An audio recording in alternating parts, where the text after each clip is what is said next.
I saw this cool t-shirt the other day, this one right here, and it had a circle with a checkerboard on it, and I was wondering if I could do that in Affinity Designer. So I'm going to show you how to do this in Affinity Designer, all from scratch, and you're going to be able to have one of these yourself. Let's go.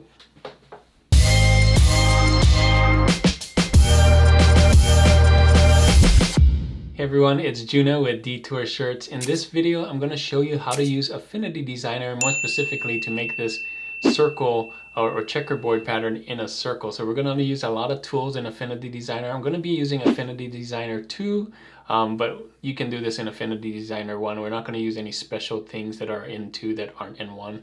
We're going to basically use the circle tool, the pen tool. I'm going to teach you how to rotate, and I think that's about it. But we're going to put them all together so that make that pattern, that circle shape with the pattern in it. So let's get into Affinity Designer right now, and I'll show you how to do it. So here we are in Affinity Designer 2.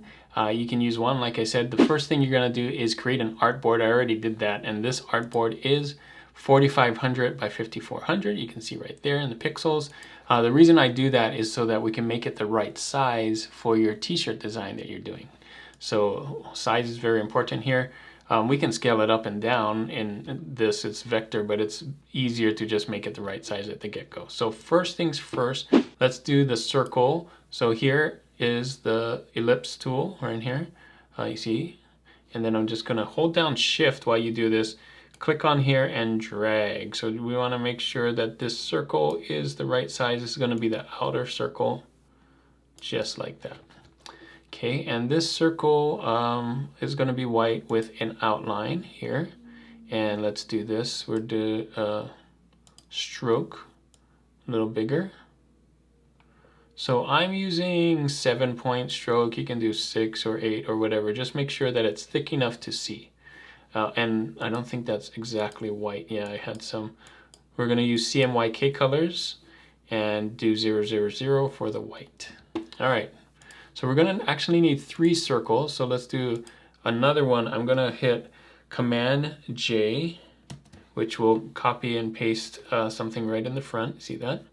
And I'm going to hold down Shift again to make sure that I have the same circle size, or make sure that it's, you know, even. Holding down Shift will make sure that the pixels both width and height are the same. You see that right there. And we're just going to eyeball it. So kind of like that. Right? That's kind of what the thickness that we saw on the other one. It doesn't have to be exact, but you can kind of get whatever width you want. And then we're going to put one in the middle of that, but let's make sure that these two are centered. So I'm going to center this one like that, and I'm also gonna select all of them and actually center both of them together so you can see they're centered together. So next thing we're going to do is well, this circle doesn't have to be white, so let's turn that one off, and the next one in the middle doesn't have to be white either. So I'm gonna click on this, make sure we have the third circle. So we'll do this one and then Command J on that one, so you can see there's that circle there. But this one we're going to grow it, so I'm going to hold down Shift and kind of put it in the middle there. And again, we're just eyeballing it. Doesn't have to be exact. You can kind of eyeball what's the middle, right? Like these two should be the same. You can see that one looks bigger than that one, so we can kind of maybe come down, right? And again, we're going to select all of these and hit this again. So align center this way, align center that way, and now they're all inside of each other, right? We're going to do one more thing. We're going to take this one, right? And you can see that it's above it. I'm going to copy it, Command J, and so this one's still above it right here. I'm going to take these two and I'm going to subtract the top from the bottom. So, boom. And the reason I want to do that is because we want to make everything white here. So let me show you what I mean. If I change the background color, you can see that's white. And that's going to be good because we're going to want it black and white in here. Now, if you didn't want it black and white, then you could just turn off the color here and just have it black boxes, and that's fine too. but we're gonna want it white. So let's do it like that. I'm gonna put back this to white or clear, and there we go. So perfect. If you're up to this step, you should have 3 circles. The first circle is the subtracted circle, right? And then these 2 other ones here. So the next step is we're gonna start drawing the boxes. Now, we're gonna need some guides for this. So let's put a guide right here, kind of in the middle. You see how we're connecting? I'm gonna zoom in so you can see what I'm doing here. We're just kind of making that right where that's the middle, right? And we're gonna do the same thing here at this middle. We need a guide for the center of this circle. And that's gonna be very important because we're gonna rotate around the center. All right. Now, in order to get the right size here, we're gonna have to do some math. But first, let's draw a line with this line here. So we're gonna do the pen tool. I'm gonna do here and then here. And we're just gonna center this on that line right there. And we can center it with this too because now it's centered, right? Now this also needs to be centered. So this line, let's grab it, also needs to be centered here. So you can see this is too high here. We're gonna make it go right there. Perfect. So we're gonna rotate this line around the circle. Now we want an even number of squares to go all the way around. And so we need a number that can be divided by 360, since 360 is the degrees. There's 360 degrees in a circle. We need a number that can be divided by 360, but only a little bit here. So let me show you what I mean. So I'm gonna take this here and I'm gonna turn it. And the way I'm gonna do that is I'm gonna make the center here. You can see it's already centered. Well, maybe we want to move it just a little bit more. See that? That center right there? It's going to rotate around that center now that we have it centered. So let's make a copy of this, Command J, and then let's turn it. So we can come in here and turn it. And you can see we want it around this size, the square around this size. And you can see that that said 95.6, which means it started at 90, right? This one is at 90, and so this one is at 95.6, which is about 5 degrees, 5.6 degrees, right, from 90. And so something around there for that one and this one. So 2 together would be 10, and we could do 10, but let's see 95. Yeah, so if we did 10 and we did another one here, they'd be kind of small. They don't look quite square. I kind of want them just a little bit bigger, maybe like that. So maybe 6 or 7. So 7.5, if we do 7.5 plus 7.5, that's 15. And 360 goes into 15, or I should say 15 goes into 360 24 times. So I think that would be good. So let's move this 7.5. So we can do 97, negative 97.5, boom, right? And then do another one of these.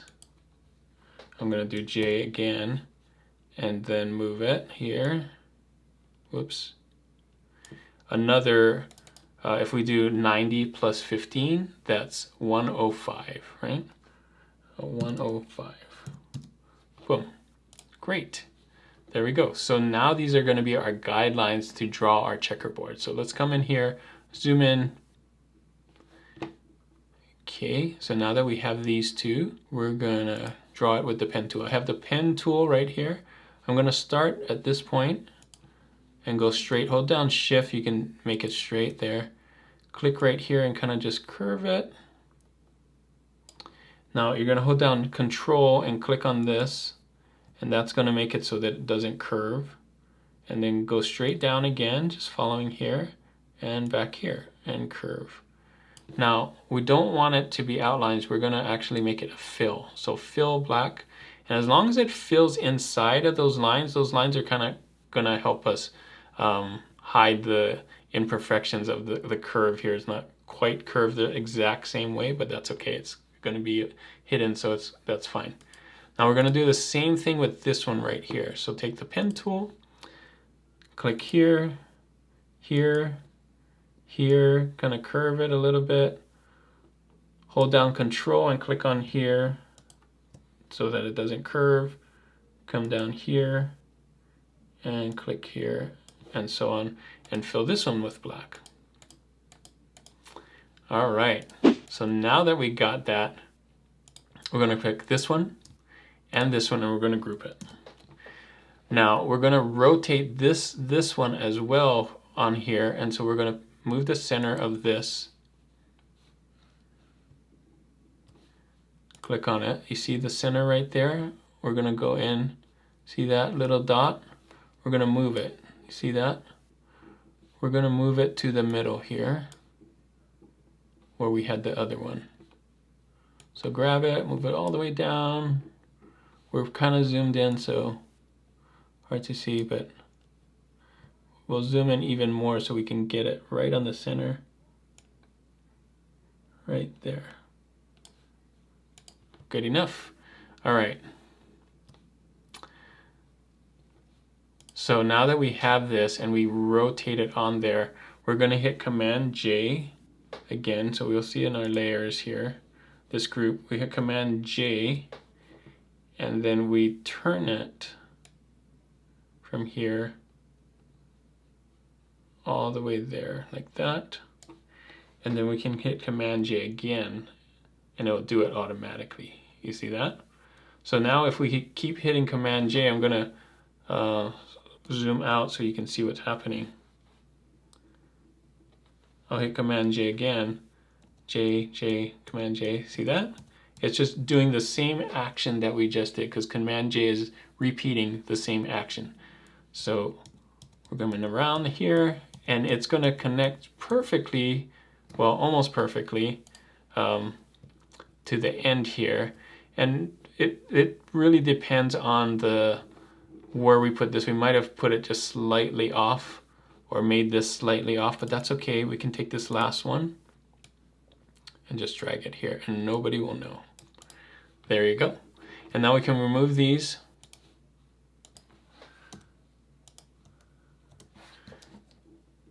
And now we have our circle with the checkerboard in it. And if we put a background on it, you can see it has the white background if you want that, or if you don't like it, you can click on here and take out that white background, and that will be okay too. So we did it, guys. Really cool. I think you can use this for a lot of different designs, a lot of vintage stuff. I would put vintage things like lightning bolts and flowers and other things on here. I think it would be really good. This is also really good for like a car racing thing. So if you're into like NASCAR, or do a pit stop kind of thing, or pit crew or things like that, or boys gifts with cars on it, I think this would be really cool for that too. So lots of different ways to use this. I think this background can be used on so many different designs, and vintage design too, and I think it will do good on any print on demand site. So there you go. That's how easy it is to do this background in Affinity Designer. Hopefully you learned something there with rotating and copying and pasting and doing that whole Command J thing. It's really cool. It's really powerful in Affinity Designer. Now, if you're the type that doesn't want to create this, or maybe you don't have Affinity Designer, don't worry. I have this background ready for you on my digital downloads. In fact, I made a pack of 10 different backgrounds that are very popular on Amazon. They are different types of vintage backgrounds, checkerboards, gradient patterns, vintage sunsets, and so on. You'll see it right here. I'll put a link in the description to the digital downloads if you want to use these as well. I think it's a great, I'm going to call it a starter pack for t-shirt designs, because all you need is to put something in the middle of it, text on the top, text on the bottom, and find a graphic, put it in the middle, and you have a t-shirt. So I think it would work really great for that. I'll put it again like in my digital downloads. Thanks again for watching. If you want to see another Affinity Designer tutorial with kawaii designs, I have this one right here. It's pretty cool. I'm using Midjourney there, but you can use any graphic that you find. It doesn't have to be an AI graphic to make this kawaii design. So hopefully this was really helpful for you. Thanks again for watching, and as always guys, keep creating and keep learning. I'll see you on the next one.